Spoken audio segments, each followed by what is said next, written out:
उसको धक्का दिया गया, कैमरामैन को थप्पड़ लगाया गया और कैमरा को तोड़ा गया, डैमेज किया गया। आपके हिसाब से ये डेमोक्रेसी है? और आपने आम आदमी पार्टी का पहना हुआ है पट्टा, इसीलिए पूछ रहे हैं। मैं ये पूछना चाहता हूं कि क्या ये लोकतंत्र है कि totally one sided biased slanted खबरें 24 घंटे आप लोग दिखाते रहे? क्या ये भी लोकतंत्र है? क्या नहीं, तो ये लोकतंत्र है कि भावना किशोर अगर शीश महल में, मुझे बताइए वन साइडेड क्या है? 45 करोड़ का अगर मुख्यमंत्री का घर बना है, जो कहते हैं मैं उस बिल्कुल ऑर्डिनरी आम आदमी हूं, मुझे घर वर नहीं चाहिए, और उसको पेश किया जाता है जनता के सामने, तो उस लड़की को जो यहां लुधियाना में खड़े होकर बाइट लेने के लिए आई है, उसको जेल में डाल दिया जाता है। आपने देखा होगा ये वाकया। और उसके साथ जेल में जो घटी, क्योंकि पंजाब पुलिस आम आदमी पार्टी की सरकार के अंडर है, आपने देखा होगा। क्या ये लोकतंत्र है? मैं आपसे एक सवाल पूछना चाहता हूं। नहीं, आप पहले जवाब दे दीजिए, फिर सवाल पूछिए। सवाल पूछने का काम पत्रकारों का है। ऐसा नहीं है, आजकल सवाल पूछने का काम नेताओं का भी है। तो मैं आपसे ये पूछना चाहता हूं, बड़े साल मुझे याद है कि उस समय मैं भी 10-10 घंटे टेलीविजन किया करता था।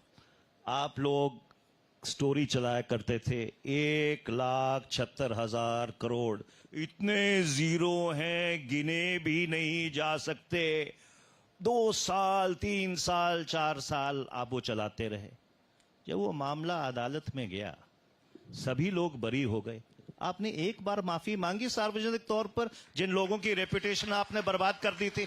मनीष तिवारी जी, उस दौर में अगर आप कह रहे हैं कि मुझे माफ कीजिएगा, मुझे सवाल उठाने दीजिए। उस दौर में अगर हमने वो उजागर किया था, सीएजी की रिपोर्ट थी, तो सुप्रीम कोर्ट ने 122 लाइसेंस कैंसिल किए थे, और वो लाइसेंसेस कैंसिल हुए तो वो रिपोर्टाज की वजह से। कह दीजिए कि सुप्रीम कोर्ट को माफी मांगनी चाहिए, जो आप हमसे कह रहे हैं। आप मुझे एक बात बताइए। नहीं, पहले कहिए कि क्या सुप्रीम कोर्ट को भी माफी मांगनी चाहिए आपसे? आप इतनी उत्तेजित मत होइए। आप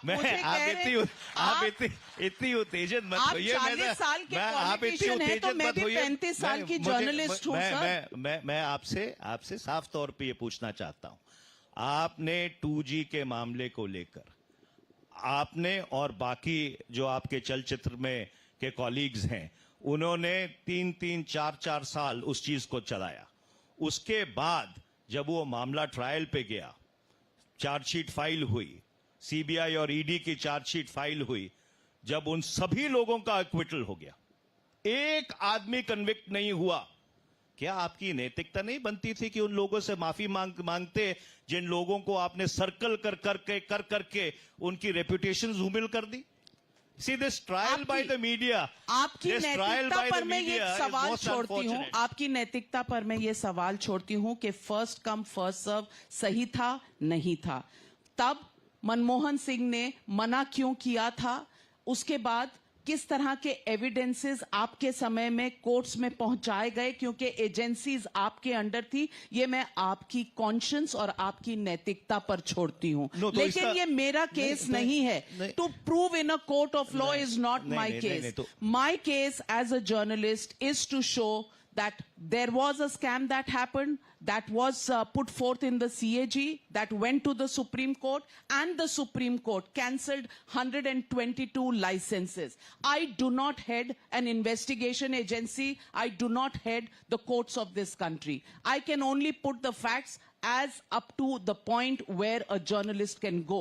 And finally, when it went before a court of law for a criminal trial, because the entire thing was based on foundations of sand, the entire campaign of innuendo and calumny collapsed like a pack of cards. So but you people, no, not so be it. So be it. But the case is going. The case has got another clearance for being tried again. That's a different matter. We'll have to wait and watch. No, but that's a different matter. When there was a clean acquittal, the least you could have done is apologize to those people whose reputations you trifled with in the name of a media trial.